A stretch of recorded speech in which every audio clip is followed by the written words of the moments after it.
In the name of God, the merciful, the compassionate, and from him do we seek help. All praise be to God, the sustainer of all the worlds, and blessings and peace be upon our master Muhammad and on all his family and companions. Brother, you wanted a few words of advice from me, so listen to a few truths included in 8 short stories, which, since you are a soldier, are in the form of comparisons of a military nature. I consider my own soul to need advice more than anyone, and at one time I addressed my soul at some length with 8 words, inspired by 8 verses of the Quran from which I had benefited. Now I shall address my soul with these same words, but briefly, and in the language of ordinary people. Whoever wishes may listen together with me. The first word, Bismillah, in the name of God, is the start of all things good. We too shall start with it. Know, O my soul, just as this blessed phrase is a mark of Islam, so too it is constantly recited by all beings through their tongues of disposition. If you want to know what an inexhaustible strength, what an unending source of bounty is Bismillah, listen to the following story, which is in the form of a comparison. It goes like this. Someone who makes a journey through the deserts of Arabia has to travel in the name of a tribal chief and enter under his protection. For in this way, he may be saved from the assaults of bandits and secure his needs. On his own, he will perish in the face of innumerable enemies and needs. And so, 2 men went on such a journey and entered the desert. One of them was modest and humble, the other proud and conceited. The humble man assumed the name of a tribal chief, while the proud man did not. The first traveled safely wherever he went. If he encountered bandits, he said, I am traveling in the name of such and such tribal leader, and they did not molest him. If he came to some tents, he was treated respectfully due to the name.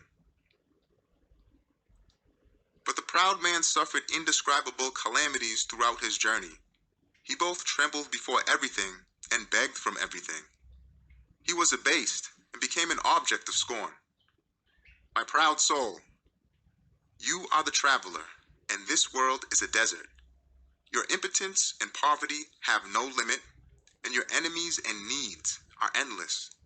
Since it is thus, take the name of the pre-eternal ruler and post-eternal lord of the desert, and be saved from begging before the whole universe and trembling before every event. Yes, this phrase is a treasury so blessed that your infinite impotence and poverty bind you to an infinite power and mercy. It makes your impotence and poverty a most acceptable intercessor at the court of one all-powerful and compassionate. The person who acts, saying, in the name of God, resembles someone who enrolls in the army. He acts in the name of the government. He has fear of no one. He speaks, performs every matter, and withstands everything in the name of the law and the name of the government. At the beginning we said that all beings say, in the name of God, through the tongue of disposition. Is that so? Indeed, it is so.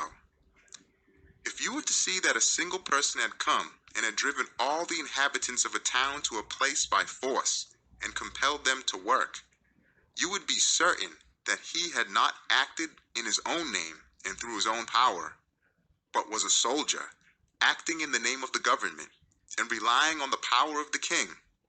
In the same way, all things act in the name of Almighty God. For minute things, like seeds and grains, bear huge trees on their heads. They raise loads like mountains. That means all trees say, in the name of God, fill their hands from the treasury of mercy and offer them to us. All gardens say, in the name of God, and become cauldrons from the kitchens of divine power in which are cooked numerous varieties of different foods. All blessed animals like cows, camels, sheep, and goats say, in the name of God, and produce springs of milk from the abundance of mercy, offering us a most delicate and pure food like the water of life in the name of the provider. The roots and rootlets, soft as silk, of plants, trees, and grasses say, in the name of God, and pierce and pass through hard rock and earth. Mentioning the name of God, the name of the most merciful, everything becomes subjected to them. The roots spreading through hard rock and earth and producing fruits as easily as the branches spread through the air and produce fruits, and the delicate green leaves retaining their moisture for months in the face of extreme heat, deal a slap in the mouths of naturalists and jab a finger in their blind eyes, saying, even heat and hardness, in which you most trust, are under a command. For like the staff of Moses, each of those silken rootlets conforms to the command of, and we said, O Moses, strike the rock with your staff, and splits the rock. And the delicate leaves, fine as cigarette paper, recite the verse, O fire, be coolness and peace against the heat of the fire, each like the members of Abraham, upon whom be peace. Since all things say, in the name of God, and bearing God's bounties in God's name, give them to us, we too should say, in the name of God.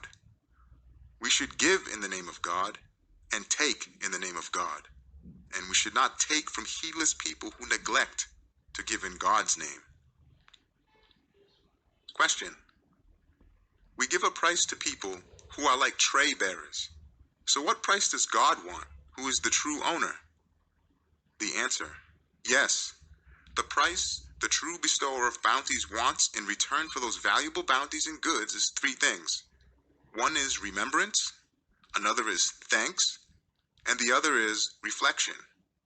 Saying, in the name of God at the start is remembrance, and all praise be to God at the end is thanks, and perceiving and thinking of those bounties, which are priceless wonders of art, being miracles of power of the unique and eternally besought one in gifts of his mercy, is reflection. However foolish it is to kiss the foot of a lowly man who conveys to you the precious gift of a king, and not to recognize the gift's owner, it is 1,000 times more foolish to praise and love the apparent source of bounties and forget the true bestower of bounties. O my soul, if you do not wish to be foolish in that way, give in God's name, take in God's name, begin in God's name, and act in God's name. And that's the matter in a nutshell.